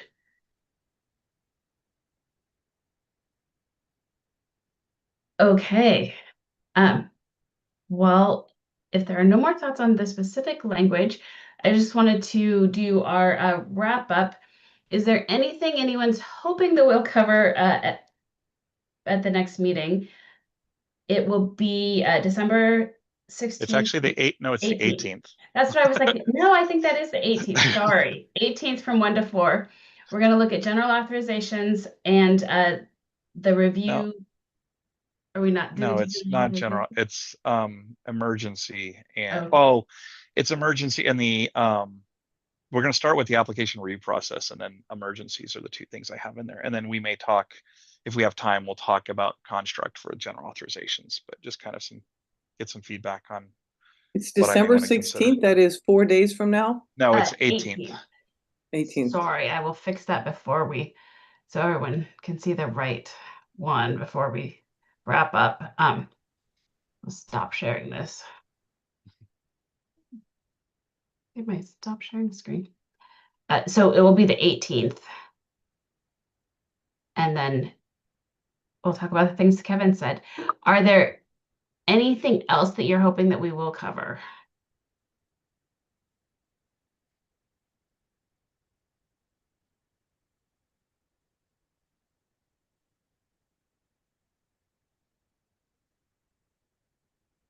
Nancy, go ahead. I'd appreciate it if there was, if it's not a presentation, but maybe, a handout on what some of the other alternatives being proposed or could be proposed are. Just so we know, because we're going to end up getting into mitigation and that kind of stuff later anyway. So. Megan, is that something you'd be able to do by next Thursday? I don't know if you have anything canned. I'm gonna look to you because you've got all the goodies. I have some photos, but I don't have all the goodies that you do. We have some of that together that we could hand out. Our group is actually working on a bunch of 2-page documents. And I think we should have drafts of them by January time. So I'm wondering if, sorry, one second.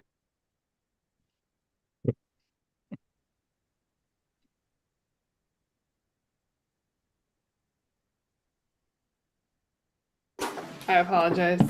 I'm wondering if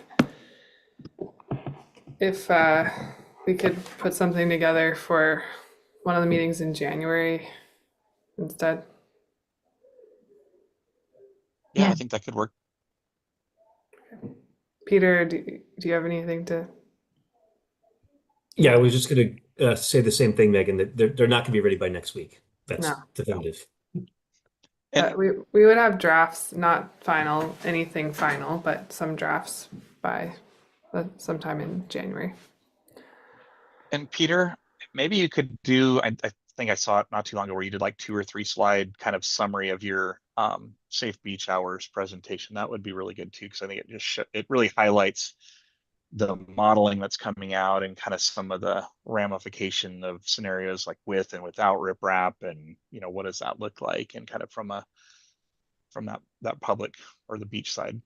Kevin, So I'm I just think very that might be happy a to good one to do add. that at any time, except for unfortunately, I am fully committed at a different meeting on the 18th, so I will not be able to be here. I was if we talking could- about when you guys do the January one. Sorry. Okay, But yeah, just perfect. because I think That sounds that would good. go in good both on kind of starting it out with that and having the alternatives too. But yeah, if you guys could do a little short presentation, that'd be awesome. We can fit that in on one of those January meetings.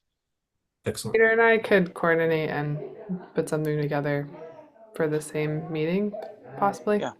Okay. Felicia?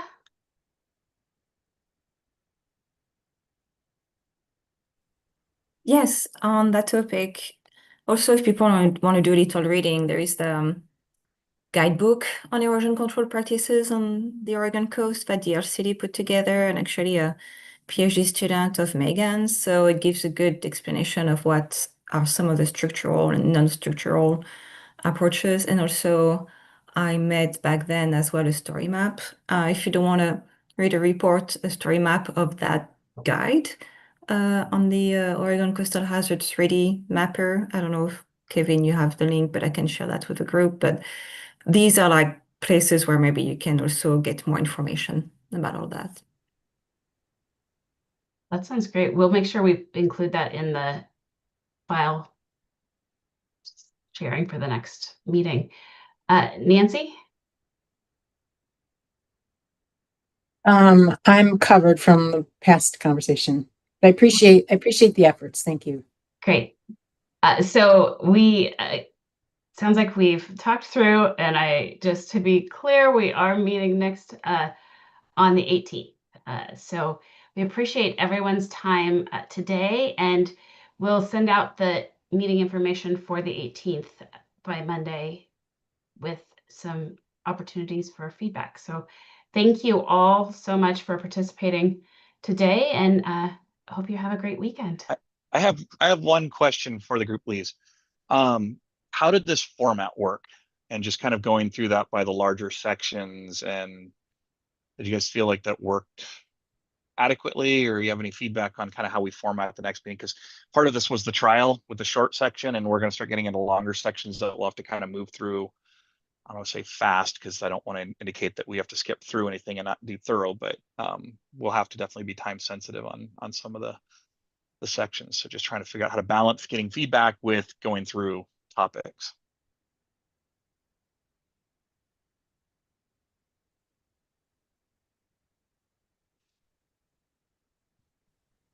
A little small on the screen sometimes, Kevin. I mean, if there was an opportunity to have us at least have the ability to look at it on our own machines as well, maybe And not. you do have the documents in that folder that Okay. Katie sent. So all of those are filed, shared. Okay. We can also make But the text a little bigger. I will zoom in. Yeah, it's that balance of how much do you show versus how big it is, right? Yes. Alicia? Yeah, I was wondering about more like wordsmithing. Like we did a little of that, like related to some of the language used and the terms. But I was wondering how much is it something we should consider to do like when we have those meetings, or is it something, we work ahead of that? Also, I can see like all the documents are in this folder, but after we can download the document and make comments and have to send that back to you? Or do you want us to make that like everyone make comments in the same document so we can see what others have been suggesting as well? And we can say like, I like this, I approve, or like I will say this instead. So I was wondering also what would be your approach related to that as well? Do you want to handle that one, Kevin, or do you want? Me too. I'll just say Katie and I were asking that same question this morning because we're trying to figure out because the file share is not a document share. And I know not everybody has access to, like, we did it on OneDrive or Teams. So, and then Google is really hard for us to use as a state. I know I think I have a Google account somewhere, but I don't know how to log into it. So it's kind of because we're not supposed to use it. So it becomes this challenge. But I like your idea of how do we do the edits, because that would kind of fit into something that I was thinking too, is as we go along, kind of populating one document with the sections so that as we go along, it's built out and you kind of see it in its, I'll say, more in its entirety. Yeah, Katie and I'll explore. We probably won't have that. Well, we won't have that for next meeting, but we'll explore and see what we can do. So hopefully by the time we get to some more of the substantive sections in January, we'll see if we can have a viable alternative for sharing, because there might be another option that we can explore. For right Because now, I like that idea of, for the meetings, we don't want to wordsmith because a big group, it's harder to wordsmith. But if you want to send us anything either before or after a meeting, either one is fine. And then Kevin will incorporate that in, and we will, look for a different tool that might work better for the collaborative piece, because that doesn't quite accomplish that piece. Yeah. Okay. Anything else, Kevin? That was all I had. Great. Well, thank you all so much for spending your Friday afternoon with us, and hope you have a great weekend.